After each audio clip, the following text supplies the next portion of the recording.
Today I'm going to show you 5 things you didn't know about your PlayStation 1. Well, at least I hope I will show you at least 2 things that you didn't know. If you have some other things that I didn't mention in this video, feel free to comment down below and maybe I will include them in the next video. If you're interested in a deep dive about the things I will mention, let me also know. So, let's start. Number 5.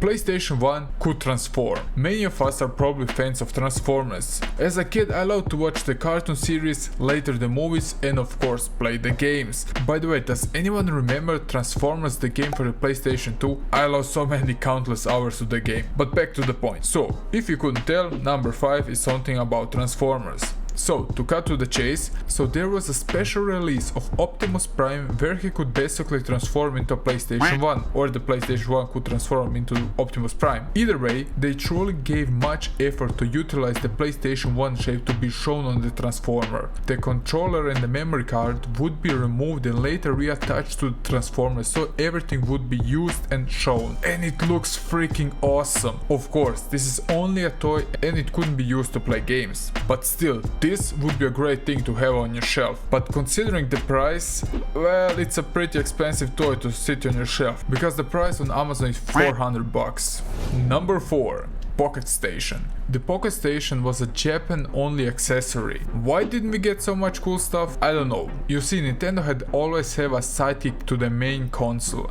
We had the NES and the Game Boy, the SNES and the Game Boy Color, and so on. But before Sony released the PlayStation 2 and the PSP, they released the Pocket Station, which tried to be a sidekick to the PlayStation 1. It had a 1-inch LCD screen, 4 buttons and a D-pad.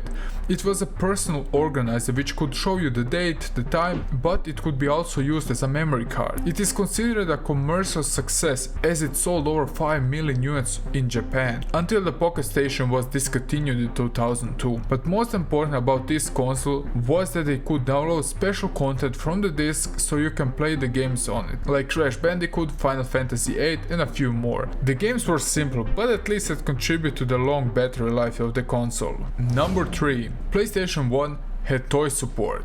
Before Skylanders and LEGO Dimensions attacked our living room with countless toy sets which could be used to unlock special characters and mods and so on, a gaming company had that idea ages ago. So you know where I'm heading. There is a PlayStation 1 game which included a set of toys and a scanner for the console. The game goes by the name ZXAD and it was only released in Japan. It was a game released in 1996 and it broke new ground with its idea. Not so much like Starlink, you can build your own monsters, and with the scanner that could be plugged into the memory card slot, the PlayStation 1 could scan the characters and you could battle in game with them. So emulating this game isn't possible, unfortunately, as right for the beginning the game tells you to connect the memory card adapter. A truly fun and innovating concept for 1996. The game is a fighting game like Tekken, so to speak, and it's not like Armored Core, so you can customize your mech with different parts, paints and so on. Judging the game only from the gameplay I saw on Metal Jesus video,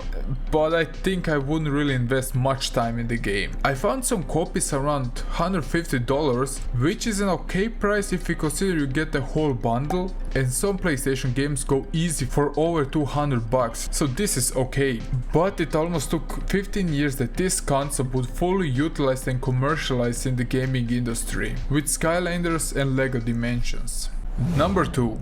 PlayStation 1 is capable of browsing internet. In today's age, a gaming console without an internet connection is doomed from the beginning. But in the 90s, where the internet was still in its infancy, having internet access to your gaming console was a novelty. And just to think about you could play games online with your friends was just a thing of the future. Now, of course, the PlayStation 1 isn't capable to have an internet connection straight out of the box. But for browsing internet, so to say, you need a special CD with adapter to a cell phone, the Pocket Station I already mentioned, and most importantly it was only available in Japan again. By the way, this little guy was an official mascot in the 90s for the PlayStation 1 in Japan. Just a small Easter egg for you. I know this looks like a nightmare today. With this method you can also gain some extra costumes for the game, which supported the internet connection. So for all that hustle you got basically a DLC content. Yeah, but luckily there was this CD. Well, this isn't something groundbreaking, but it allowed the PlayStation 1 to connect to a site where some schools use it a way to teach kids over the internet. And of course you can also use the software to apply to Sony's cell phone plan. But I think it was a cool novelty in the 90s to have the possibility to browse the web with the PlayStation 1.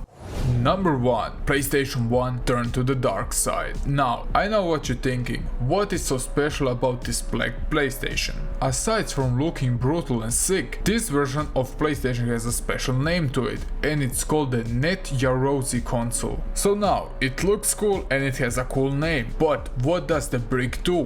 What the standard silver doesn't? Normally using the developer software and the consoles was for the developers in-house developing only. But Sony changed the game, literally with this release, because you can actually make your own games by buying this version of PlayStation, which opened the gates for many small-time developers to play around with. It was region free and of course it packed the software which is needed to make games. To top it all off, Sony opened an online forum where people could share their knowledge, so you can also upload your games and share it with other developers. Of course, nobody did make the next big hit on the PlayStation with this, but many of the games got released on special gaming magazines and on some demo discs. But getting your hands on this thing wasn't easy because you need to order only per mail. The console cost is way above the standard PlayStation 1 if you can find it in the wild, but I will try to hunt one down so I can play around it. And once again, I really like the black color. So how many things did you know from the list? Leave a comment down below. I really love to dive into PlayStation history and dig up some things about it. I hope you enjoyed the video. If you're interested into helping the channel,